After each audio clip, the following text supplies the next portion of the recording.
Salt Lake City, Utah is a short drive from the Great Salt Lake. The lake is filled with around 4.9 billion tons of dissolved salt, making some parts 10 times saltier than ocean water. It's also quite shallow. No portion of the Great Salt Lake has ever been deeper than 44.6 feet in recorded history. In the summer, the water level is often 1 or 2 feet higher than it is in the fall and early winter.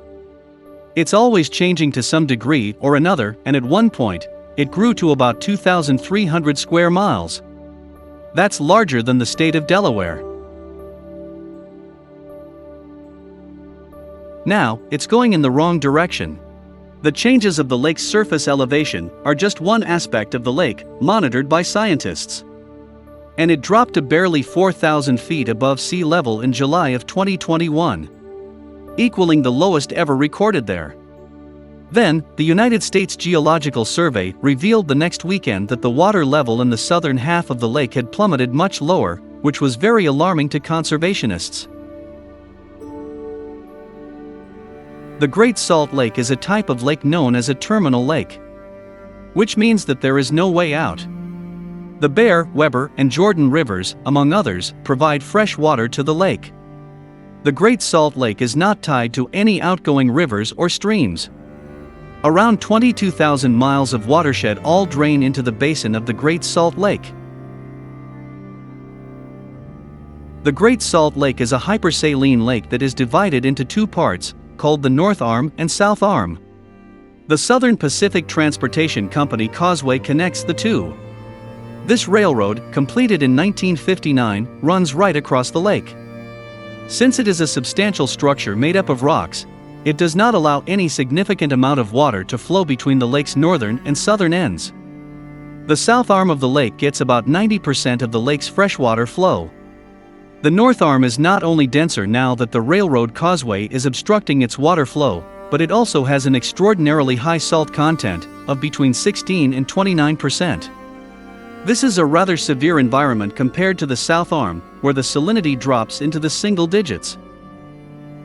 In fact, the railroad causeway has created dramatic color differences in the opposing ends of the lake. The Great Salt Lake has a number of bays, including Farmington Bay and Bear River Bay, in addition to the North and South Arms. They all have their own wetland systems. In fact, it's actually more accurate to think of it as 5 interconnected lakes. Salinity levels fluctuate greatly between regions of the lake due to the different bays, arms, and incoming water sources.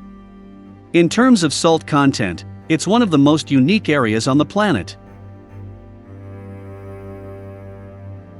Interestingly, one of the most commonly asked questions about the Great Salt Lake is, are there any fish in it? No, there are no fish in the lake. Fish will occasionally enter the lake via one of 3 rivers, but they die soon after. Fish may be able to survive in Farmington Bay when lake levels are high, but not in the lake itself. With that being said, the Great Salt Lake is not a lifeless, barren place. In fact, it's a birdwatcher's heaven. The lake is home to an estimated 17 trillion brine shrimp, making it a plentiful food source for birds.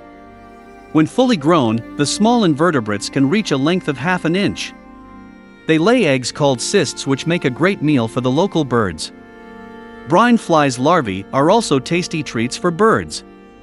The flies themselves eat algae from the lake. The North Arm contains so many pink, red, and orange-colored microbes that the water can appear pink. Green algae is responsible for the green-tinted water south of the causeway.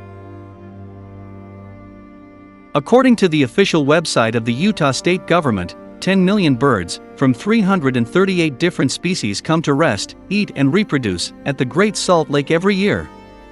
It's a necessary rest stop for some birds on their long migration routes. Every year, 95% of the world's eared grebes population stop at the lake.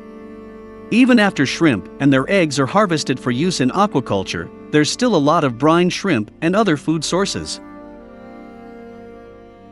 In recent years, the changes in water level have been significant. Gunnison Island has become a peninsula, allowing coyotes to roam more freely. White pelicans have noticed the change too. Just over 3,400 pelican nests were on Gunnison in 2019. There are almost 70% fewer nests than there were in 1992, when there were more than 10,000. What is the cause of this? And why are the Great Salt Lake's water levels at their lowest levels ever recorded? Experts say drought and climate change certainly aren't helping. But also, the deliberate extraction of fresh water from the lake's natural sources is a significant element. The lake is being depleted as a result of water diversion for food production, agriculture, and manufacturing. The surface elevation of the Great Salt Lake has dropped to historic lows. The lake's present level, which is 10 feet below the historical norm, is due to many factors, including warming temperatures and lack of rain. But it's also the long-term effects of agriculture, industry, and other human activities which divert most of the water that would normally flow into it. The surface area has shrunk by more than 40% since government monitoring began in 1875.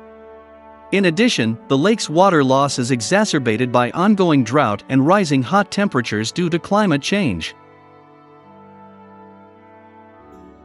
The shrinking shoreline has exposed microbialites across the top third of the range they live in, leaving brine flies with less food. Furthermore, as the lake shrinks, its salinity rises, making matters worse for the coral-like organisms, which can only withstand a narrow range of salinity. Scientists are concerned that when the microbialites die off, the brine fly population will decline, which would put the birds that rely on them in jeopardy. So what do you think? Can the Great Salt Lake be saved before it's too late? Let us know in the comments.